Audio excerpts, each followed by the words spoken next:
मध्य प्रदेश, छत्तीसगढ़ और राजस्थान में, इसके पहले कर्नाटक में विधानसभा चुनाव होने हैं, ये लोकसभा चुनाव की भी उल्टी गिनती शुरू हो चुकी है। इसी को लेकर हम बात करते हैं कुंवर घनश्याम सिंह, जो सिहोड़ा से विधायक हैं और काफ़ी जाना पहचाना चेहरा है, काफ़ी जनता के भी चाहते हैं, क्योंकि इस कुंवर साहब का नेचर ऐसा है। क्योंकि आज जो देश में हो रहा है उसको लेकर तमाम बातें हैं, तमाम कयास लगाए जा रहे हैं। अभी लेटेस्ट मामला है, राहुल गांधी जी को 2 साल की पनिशमेंट हुई, सज़ा हुई, उनके तत्काल बाद ही लोकसभा से उनकी सदस्यता समाप्त कर दी गई और आज बंगला खाली करने के लिए भी नोटिस जारी कर दिया।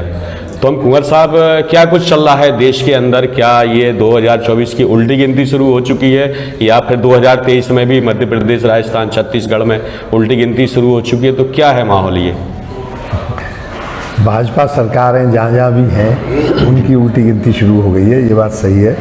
2023 में कर्नाटक, राजस्थान, छत्तीसगढ़ और मध्य प्रदेश में चुनाव होने, मैं आपको दावे से कह सकता हूँ इन सभी राज्यों में कांग्रेस की सरकारें बनेंगी जी। छत्तीसगढ़ में, राजस्थान में, दोनों जगह रिपीट होगी कांग्रेस जी। और मध्य प्रदेश और कर्नाटक में भाजपा सरकार को जनता नकार देगी, कांग्रेस की सरकार बनेगी। इसका कारण है उनकी नीतियाँ जी। महंगाई, बेरोजगारी, भ्रष्टाचार, इस पर कोई लगाम नहीं है। जनता बहुत त्रस्त है, बहुत परेशान है। और जो विरोध कोई अगर करे तो उसे दबाने का जो एक नया उनने फॉर्मूला तैयार किया है लोकतंत्र की हत्या करने का, इसके कारण और उल्टा रिएक्शन हो रहा है। अब जनता मूर्ख नहीं है, जनता बहुत जागरूक है, जनता समझदार है जी। जनता गांव-गांव में लेटेस्ट संदेश मोबाइल के माध्यम से पहुंच रहे हैं, लोग देख रहे हैं, सुन रहे हैं और समझ रहे हैं। नहीं तो कुंवर साहब, एकदम से ये 2 साल तक सजा, बिना 30 दिन का अपील का टाइम था, उसके बाद भी तत्काल लोकसभा सदस्य, इसको लेके इंटरनेशनल रिएक्शन भी आया है। इसमें क्या है, ये तो बहुत ही स्पष्ट दिख रहा है, बिल्कुल ही गलत है और ये दिखाता है कि लोकतंत्र को कहाँ तक कुचला जा चुका है। आधा संविधान तो नष्ट कर दिया गया है, आप मानिए जी। मीडिया में हिम्मत नहीं है कि सरकार का विरोध करे। इस फैसले से और पुष्ट हो गया है कि न्यायपालिका भी काफ़ी कुछ झुक गई है जी। आप ये देखें, जब से इंडियन पीनल कोड लागू हुआ है, इंडियन पीनल कोड की धारा 499 और 500 के तहत ये सजा हुई है जी। ये 1860 में लागू हुआ था अंग्रेजों के समय में, अंग्रेजों के समय में और आज़ाद भारत के इतिहास में 162-63 साल हो गए इंडियन पीनल कोड को लागू हुए। इस 162 साल के इतिहास में भारत में जी इस धारा के तहत 2 साल की आज तक किसी को सजा नहीं हुई, आज तक नहीं हुई। ये पहली घटना है जी। मानहानि के मामले में सजाएं बहुत कम होती हैं और अक्सर जुर्माना दे के छोड़ दिया जाता है। 1500 रुपये जुर्माना सजा होती भी है तो बहुत कम होती है जी। एक बात। दूसरी चीज़ ये कि राहुल गांधी जी ने जिन लोगों का नाम लिया था, कानून भी यही है कि केवल वही मानहानि का दावा कर सकते हैं, अन्य कोई व्यक्ति नहीं कर सकता। उन्होंने पूरे मोदी लिखने वालों को चोर बिल्कुल नहीं कहा था जी। उन्होंने केवल ये कहा था कि ये 3 लोगों के सरनेम मोदी हैं। क्या कारण है कि इन तीनों चोरों के सरनेम एक से हैं जी। तो उन्होंने उन 3 लोगों को चोर कहा था, ये बात सही है। उनमें से कोई दावा करता तो बात बनती या समझ में आती कुछ जी। तो इसलिए ये बिल्कुल इस तरह का दावा है जो खारिज होना चाहिए था, उस पर विचार ही नहीं होना चाहिए था जी। ये लगता है कि जो मजिस्ट्रेट जिनने सजा दी है उनकी भी कोई मजबूरी रही होगी, क्योंकि उनको 2 साल की ही सजा देनी थी। अगर 1 दिन की भी कम देते तो लोकसभा की सदस्यता समाप्त नहीं हो सकती जी। ऐसा मैसेज वायरल हो रहे हैं अभी के जो जज मजिस्ट्रेट ने सजा दी है उनको किसी प्रकार का 1-2 साल से मुकदमे को रोक रखा था। फिर ये मजिस्ट्रेट पदस्थ हुए और जैसे ही राहुल गांधी ने अडानी के ऊपर हमला बोला लोकसभा में, तो फरियादी ने आवेदन वापस लेके फिर से स्टे खारिज करा लिया हाईकोर्ट से, मुकदमा चला, 1 महीने के अंदर सजा हो गई। तो ये सब बड़ा अजीब लगता है और इससे शंकाएं होती हैं। इससे स्पष्ट है कि लोकतंत्र आधा तो समाप्त कर दिया गया है। अच्छा, दूसरी चीज, अडानी और मोदी के संबंधों के मामले में राहुल गांधी यही तो कह रहे हैं कि आपके क्या संबंध है, आप स्पष्ट करें जी। 20,000 करोड़ रुपए अडानी की शेल कंपनी में लगाया है किसी ने मॉरिशस में जी। वो किसका है ये स्पष्ट करें। इसकी कुछ नहीं है तो जांच कराएं जी। प्रयास तो करें जांच करने का कि किसका पैसा है। लेकिन उनका मतलब ये है कि अडानी की कंपनी में किसी ने 20,000 करोड़ रुपए लगा दिए हैं, ये प्रश्न उठाना ही जैसे अपराध हो। कि आप ये प्रश्न उठाई क्यों रहे हैं, इसलिए आवाज को चलना चाह रहे हैं राहुल गांधी जी की। और राहुल गांधी जी और कांग्रेस पार्टी एक ही है जो आम जनता की दबे कुचले लोगों की आवाज उठा रही है। विरोध का काम, ऑपोजिशन का काम जो कोई कर रहा है तो कांग्रेस पार्टी कर रही है और राहुल गांधी कर रहे हैं। देश में कहीं कोई घटना होती है, कहीं अन्याय अत्याचार होता है, वो बात उठाते हैं। नहीं, इसको सजा को लेके तो कुंवर साहब, केजरीवाल, अन्य जो भी विपक्षी दल है, सबका कमेंट आया है। हाँ, जो कांग्रेस से सहमत नहीं भी थे, विरोध में थे, वो भी सब एक हो गए, क्योंकि एक एक करके सबको कुचलने का काम, सबका नंबर आएगा। आम आदमी पार्टी के साथ भी इसी तरह का व्यवहार किया जा रहा है। उनके मंत्रियों को, नेताओं को केसों में फंसा के जेलों में भेजा जा रहा है। उनकी कोई निर्णय वो लेते हैं, तुरंत जो लेफ्टिनेंट गवर्नर हैं वो निरस्त कर देते हैं। इसी तरह तृणमूल कांग्रेस में आप देखें, बंगाल में 2-3 नेता थे, कांग्रेस में थे, जब तक ईडी इनकम टैक्स खूब कार्रवाई कर रही थी, वो कह रहे थे कि भ्रष्ट हैं, ये होगा वो होगा। भाजपा में पहुंच गए तो क्लीन चिट, सारे केस खत्म हो गए जी। तो मनमाना राज स्थापित करना चाहते हैं, लोकतंत्र खत्म करके तानाशाह बनना चाहते हैं नरेंद्र मोदी। और बहुत सी शंकाओं के घेरे में अडानी के मामले में क्यों इतनी मदद कर रहे हैं, क्या रिश्ता है उनका? लोगों के दिमाग में तो शंकाएं हो रही हैं कि वो 20,000 करोड़ इन्हीं का तो नहीं है।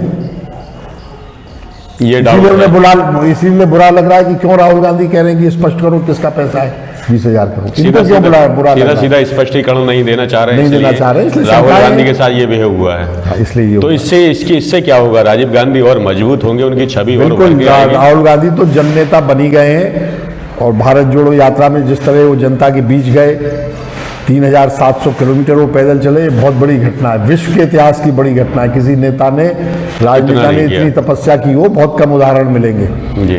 तो इसलिए वो जन जन के नेता तो बन चुके हैं और जितना उन्हें दबाने कुचलने की कोशिश ये लोग करेंगे, उतना और ज्यादा लोकप्रिय होंगे, उतना तगड़ा जवाब जनता चुनावों में देगी। अभी एक मैसेज आया है कि राहुल जी अपील नहीं करेंगे, जेल जाएंगे। अब क्या मालूम, इतने दिन हो गए अभी तक कुछ हुआ नहीं है, तो क्या मालूम क्या प्लानिंग बन रही है। जेल जाएंगे तो और ज्यादा जन समर्थन मिलेगा, बिल्कुल सही बात है। और आप ये देखो मजेदार बात कि स्वयं जज ने अपने जजमेंट को 30 दिन के लिए स्थगित कर दिया जी।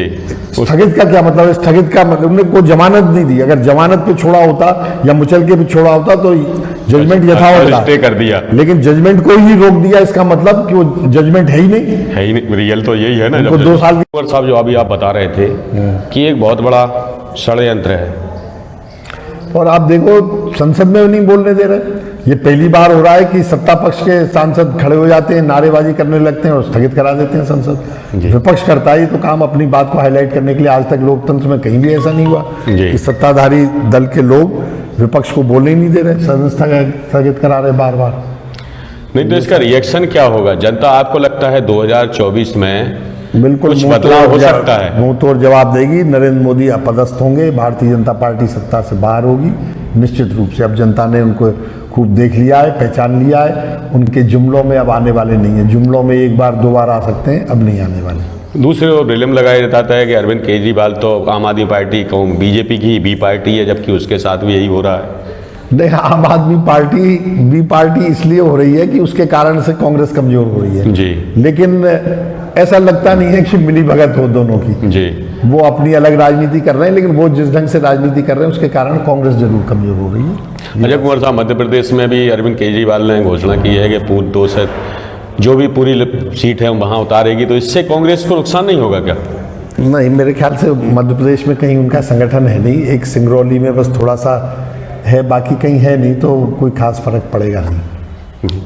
तो अब क्या 2023 की क्या तैयारी कर रखी है आपने पूरी तरह? वैसे तो आप 24 घंटे 7 दिन में 5-6 दिन तो आप दिखते हैं क्षेत्र में। मैं 7 दिन में 5 दिन तो क्षेत्र में जाता ही हूँ, और ये 5 साल से 4 साल से क्रम चल रहा है, इसलिए मेरी तो तैयारी लगातार चल रही है। चुनाव के समय आखिरी 1 साल 6 महीने में तरह तरह के लोग आ जाते हैं जी। तो वो नए नए उम्मीदवार पैदा हो जाएंगे, नए नए नारे देंगे, कोशिश करेंगे, नए आएंगे। कोई कमलनाथ जी का कुर्ता फाड़ने लगेगा, कुछ करने लगेगा, ये सब। कोई जातिवाद का नारा देता है, कोई तरह तरह की बातें करता है। कोई ये कहता है कि अगर हम होते तो हम ज़्यादा दमदारी से विधायक करते, विधायक ढीले हैं। कोई कुछ कहता है, कोई ना कोई आधार लेके आता है। लेकिन अब वही मैंने कहा, जनता जागरूक है, जनता देख रही है 4 साल से कौन उनके बीच आ रहा है। जी। क्या मैसेज देना चाहेंगे कुंवर साहब?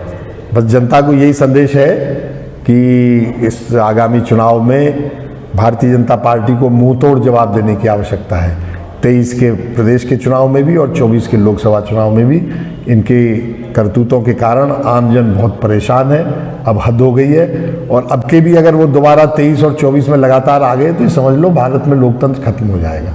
इसलिए इनको करारा जवाब देना है। कांग्रेस पार्टी को जिताइए, राहुल गांधी जी के हाथ मजबूत करें जनता, यही संदेश है। तो जो घोषणा भी कर रहे हैं कमलनाथ जी, वो पूरी होंगी? कुंवर साहब की लाडली बहना शिवराज सिंह ने 1000 कहा, कमलनाथ जी ने 1500 रुपये की देखिए, कहा। कांग्रेस पार्टी पहली बात तो हमेशा घोषणाओं को पूरा करती है। कभी कभी दिक्कत आ सकती है, जैसा कि कर्ज माफ़ी में आई थी। ये बात बिल्कुल सही है, क्योंकि कमलनाथ जी ने जिस ढंग से घोषणा की थी, जब सत्ता में हम आए तो पता चला आखिरी साल 6 महीने में इतना पैसा लुटाया शिवराज सिंह सरकार ने लोकप्रियता हासिल करने के लिए कि खजाना खाली था जी। लेकिन उसके बाद भी उनने ये नहीं कहा, जैसा अमित शाह ने कह दिया था 15 लाख रुपए के बारे में, कि ये तो चुनावी जुमला था। ऐसा तो कमलनाथ जी ने कहा नहीं। उन्होंने कहा नहीं, हमने वादा किया, हम कर्जा माफ़ करेंगे, और कर्जा माफ़ करने की प्रक्रिया शुरू हो गई। प्रदेश के 27 लाख किसानों के 11,000 करोड़ रुपए माफ़ भी हुए, 50,000 तक हुए, 1 लाख तक भी काफ़ी हो गए।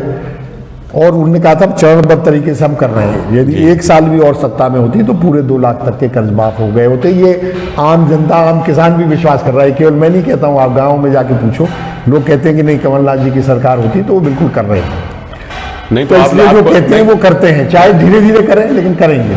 नहीं, अब आपको लगता है कि टिकाऊ मुद्दा होगा और टिकेंगे, अब की बार सरकार टिकेगी 5 साल, ऐसा कुछ जो अभी इंसिडेंट हुआ वो अब नहीं होगा? अब जनता ये गलती नहीं करेगी कि कम सीटों से विजयी बनाए। जनता निर्णायक मत देने वाली है और बहुत अच्छे मेजॉरिटी से कांग्रेस की सरकार आएगी, उसको कोई हिला नहीं पाएगा। कुंवर साहब बहुत बहुत धन्यवाद।